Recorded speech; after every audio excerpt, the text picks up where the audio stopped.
It's 10 p.m. in Accra, midnight in Harare, Zimbabwe, and 1 a.m. in Dar es Salaam in Tanzania. Wherever you are around the world, this is NEWSAT10 on TV3. We're also live on 3FM 92.7. Over the next half hour, we'll bring you the day's news wrap. But first, let's start with the summaries. The University Teachers Association of Ghana, UTAG, rescinds its decision to go on strike following the release of funds to pay their book and research allowance. UTAG is confident members who have not been paid would also receive their money this week. And 5 principal officers of the University of Education, Winneba, have been dismissed by the governing council. One other official has her appointment terminated.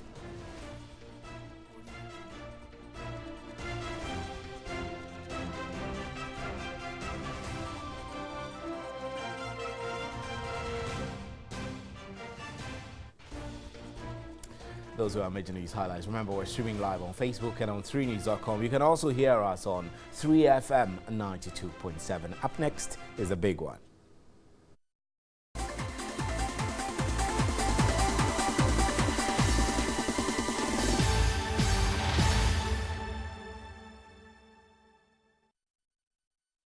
Welcome back. Now, all emergency and OPD services at the Tamale Teaching Hospital have been suspended following skirmishes there. The hospital was besieged by irate youth who threw out the CEO and locked up his office. The doctors say they will not back down on their demand. The actions that have been taken by these various groups shows you the gravity of the situation at the ground. Putting up, 7 to 10 security personnel in front of the office of the chief executive officer does not assure anyone of anything.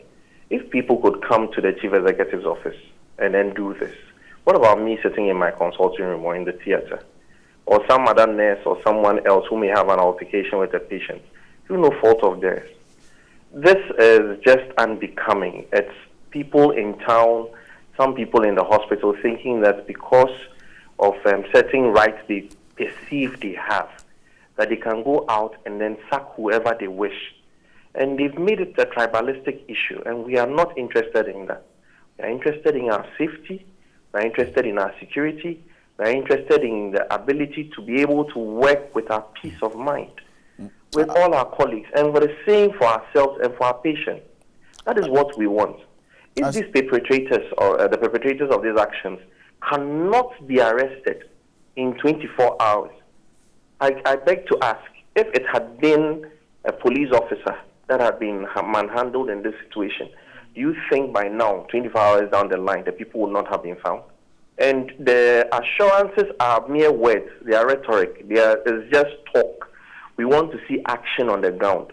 Putting police officers in front of the CEO's offices for his safety. It is not for the safety of the workers of TTA. The doctors there are running away for fear and panic and are not able to come to work. Who is going to look after these patients?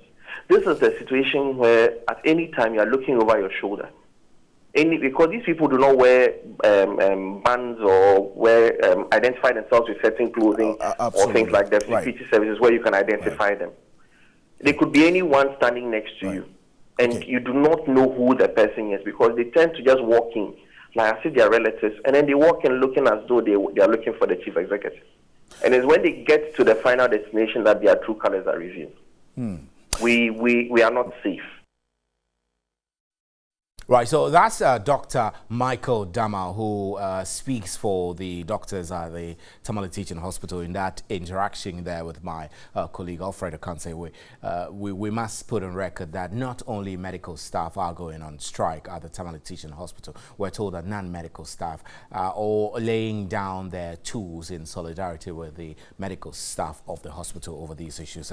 Let's get some discussions on it. We're fortunate to have with me Ben Arthur. Ben Arthur is a civil engineer, he tells us, and is also a labor expert. Good evening, sir. Thank you extremely. So these doctors and non-doctors, non-medical staff, do they have a solid reason backed by law to withdraw their services on, because of the issues of the skirmishes that happened at Tamale Teaching Hospital? Oh, yes, but first let me greet your viewers and my colleagues at Mampong. Yes, they have a legitimate claim, but I would wish that they wouldn't use this option. And Article 24 of 1992 Constitution, as amended, Clause 1 of the article, it gives them the right to a very safe and healthy working environment.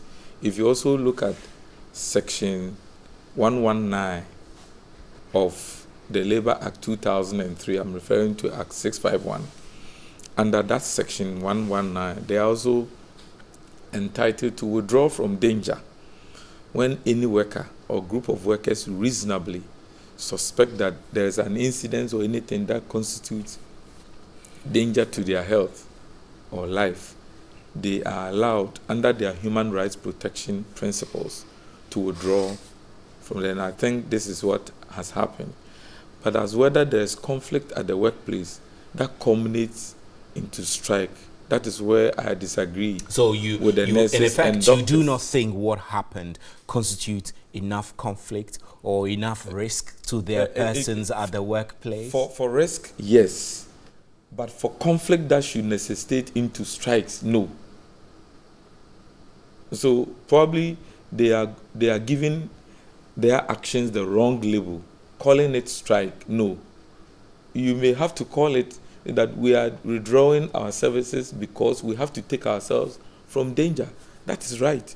Whether you are entitled to go on strike or not, as for that protection of your own right, is granted to you under the Constitution and then under the Labor Act. But they ought not to call it strike, because the key ingredients that necessitate strike in this case has not arisen at all. I mean, when I spoke to Dr. Michael Dama earlier, he did mention that the doctors and health workers are not necessarily taking this action because of just what happened at the Tamale Teaching Hospital a couple of days ago, but because of the trend in other hospitals. They continuously feel that people who feel aggrieved, people who have issues with health workers or hospital administration, all the way from Pantang to the other medical facilities that have experienced some of these things, they do not think that the environment they work under is safe enough. Do you think there is an overall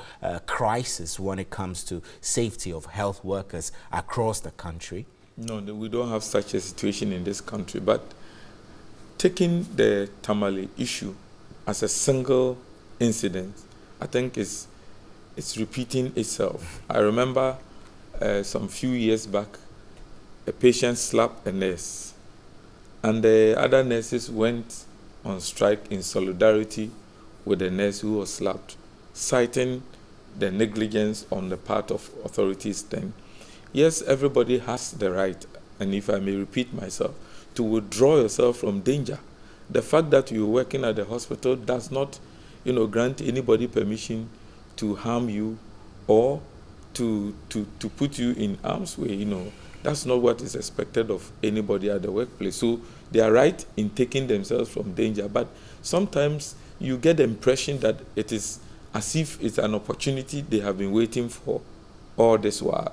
Look, to preserve human lives. So they could have done this slowly? Yes. They could have started some form of arbitration or negotiations before this final harsh decision? Not to interrupt Is that what you. you're saying? That's why I said that the conflict that actually arises at the workplace for people to try and negotiate and it doesn't work, and go for compulsory arbitration and the rest, we haven't gotten there at all. It doesn't show itself convincingly. The one life that was endangered, for which there has been a globalization of the issue, we must also weigh it and ask that how many lives are we also endangering by withdrawing the services? It is obligatory on the part of workers that when they see danger, you report it to the employer. I get the impression you feel that the withdrawal services, although legal, is a bit too harsh. It's too harsh, precisely. What would you recommend they did? I think the first thing that they should have done, and if they have not done so, is to formally report it to the employer. Because you are at the workplace with an employer. So report it formally. In this instance, the Ministry of Health. Oh, yes. or the hospital authorities, or Ghana Health Service, whose CEO has been kicked out and locked out of office. But there's a board, there's a structure. Apart from that, we have Ghana Health Service, we have the ministry. And so once some of these things occur, you must know that you need to report it. But even before your reportage, the regional minister had taken, some action for the protection of the people at the workplace. Do you think that was enough? Even if it was not enough, the action taken by the doctors and nurses, which I'm afraid of, that eventually other doctors and nurses from other facilities might join. It's like killing a fly with a sledgehammer. Yes, might join. This is not to spy their action, no. No, right, not at all. But it's like killing a fly with a sledgehammer. Thank you very much, Ben Arthur. He's a civil engineer and also a labor expert. Has helped us do some critical analysis on this. Meanwhile, still related to this, the Kandahar boys who are affiliated to the MPP, who allegedly sacked the CEO of the Tamale Teaching Hospital, have brought him back to post and handed over the hospital to the authorities. This was after the Metropolitan Chief Executive and the police in the region intervened. Very calm. Fortunately, we are here with the party. So the regional youth commander of the party will also speak. But for me, as the chairman of the Regional Security Council, we want to reassure them, and I want to make it very clear in no uncertain terms that the security will look for the perpetrators of the act, and the law will deal with them. I'm going to support them fully. Where are your boys now? Actually, I just rushed down. All right, thank you very much. By that time, so I didn't have a mayor in charge. There wasn't the regional youth organ. Now there is a new team. The team is set. By that time, it was still at the formative stages of the full complements of government. Now the structures are there, and we are going to use synergy to be able to deal with the situations, and so that some of these unacceptable incidents will not recur. Right, I don't know how we would ever polish or repackage lawlessness which happened in the Tamale incident. I'm Stephen Enti. This is News at 10. We have more news for you. Please stay with us.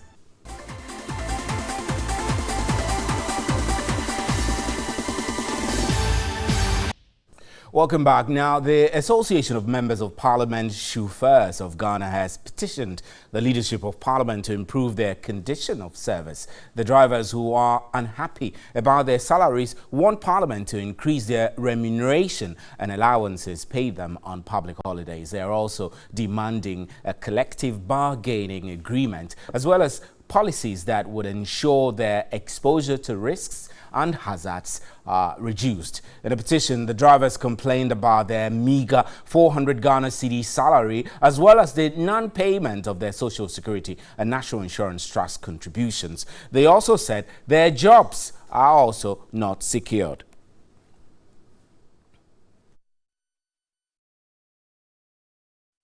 Right, so we're fortunate to have in the studio today Akwesi Awaki Samid, the PRO of the MPs Drivers Association. Good evening. Thank you very much for coming. I always got the impression that if you are an MP's driver, then you are employed by Parliament. Is it not Parliament which employs you? Thank you very much, my brother. Good evening to you and good evening to the viewers. And then let me not forget the leadership of Parliament and the Speaker of Parliament himself, including our bosses, the MPs. It's not Parliament that pays us. We take our salary or they pay from the MPs. They employ us individually. Interesting. That surprises me because do you drive the MPs' private vehicles, obviously, because most of these MPs get to purchase their own vehicles. So you drive their private vehicles? I think, yeah, let me say it's private because they are their own car. But you come to an agreement with them on how much you should be paid. So is it possible that not all of you take the meager 400 cedis you talk about? That some people take 400, some people take 1,000. No, it's not up to 1,000. Nobody takes 1,000, even 800, nobody. We take 300, 400, it depends. When you come to start, the person will tell you, oh, let's start. When I see the way you move, then we'll do the increment. You'll be there. And this is all MPs? Yes. So what do you want now? What we want now is we want this to be mechanized in such a way that by the close of the day, our money shouldn't be... You mean regularized? You want your money to be paid directly from Parliament coffers? And it should be on contract basis, because since we are under the MP, if MPs go, MPs come. If they lose election, they are gone. So you are unfortunate to you are also going. But if it happens, he win and it comes, then they will renew the contract for you. So that's what we are talking about. So you want secure employment, yes. really? Yes. Tell me, of those of you who work and get paid this amount of money, are your social securities paid also? Not at all. Since you are not paid through banks, social security is out. So you take your salary on the table? And not on the table. We are in the car, so we take it on dashboards. Or sometimes mobile money. Dashboards. Right? Dashboard. Yes. Well, it's not meant to be funny, but that's very, very surprising, considering that you provide key services to these parliamentarians. Yes. So are your bosses in agreement with your request or desire to have regularized salaries and be employed by Parliament? Yeah, I think that is what we are fighting for now. We try, it didn't start now. We met some drivers some time back, they are left, and we decided to take it on. Are you not afraid that by this agitation you could lose your job and lose your 400 Ghana cedis? It's good to leave a legacy. You want the situation to be better. Let me set an example. Some people fought for this country. Today they are not there. Some are enjoying. So have you been able to communicate this to the leadership of Parliament? Yes, we did. I want to find out whether you wrote letters or you had some yes, form of communications. We were trying doing communication by meeting them one by one, their offices, but it got to a point we realized it wasn't helping. So we wrote letters. Last July, we wrote a letter on the 7th. We gave it to all the leadership. So thinking if leadership has the letters, it will spread to all the MPs.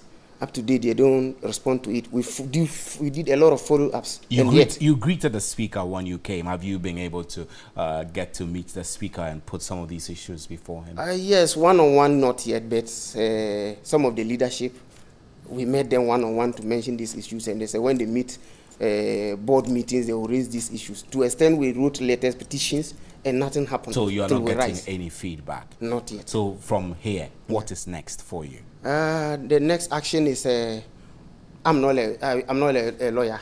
So we are, as I'm talking to you, the association has been registered. We registered it at the Registrar General Department. I think Labour took it.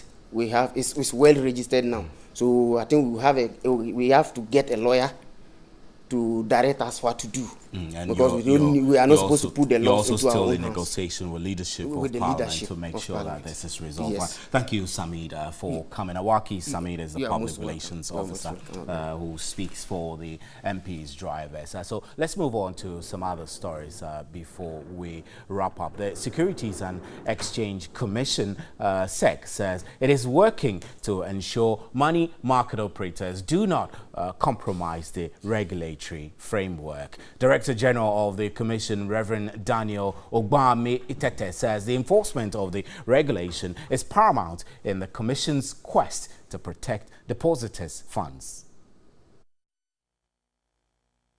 Investor confidence in the financial market has dipped in recent times following the collapse of some banks and microfinance companies in the country, whilst a section of the public commended Bank of Ghana for the steps taken to revoke licenses of offenders. Others blamed the regulator for failing to effectively discharge of its duties. The central bank has tightened its monitoring and supervision unit, which has uncovered deep rots in the banking sector. The crackdown has meant job losses and injection of taxpayers' money to recapitalize. The GSE says the current happenings is likely to affect investor confidence. We need to push the agenda of deepening the securities industry in Ghana. Some of the elements, ladies and gentlemen, that will help us achieve this is when we have strong and compliant market operators. There is no place for weak market operators in the securities industry. We believe that one of the powerful ways to achieve investor protection is to give investors the needed information to make the right choices and the right decisions. As an efficient way out, the GSE says investors must be mindful of financial products being offered in order to make the right choice with lower risk. When people get their money, they think mainly of the product market. Why? Because they go there to or two things, this or other. So the product market is actually the place where a lot of people operate, leaving aside the financial markets. Board chairman of NGIA's Money Market, Professor Jumo Kese, is hopeful with the current measures being taken by the BOG, some sanity will prevail in the financial market. That's how we wrap up with News at 10. Thank you very much for making time. Up next is Sports Unlimited with the sports team. I'm Stephen NT. Thank you very much for making time. Good night.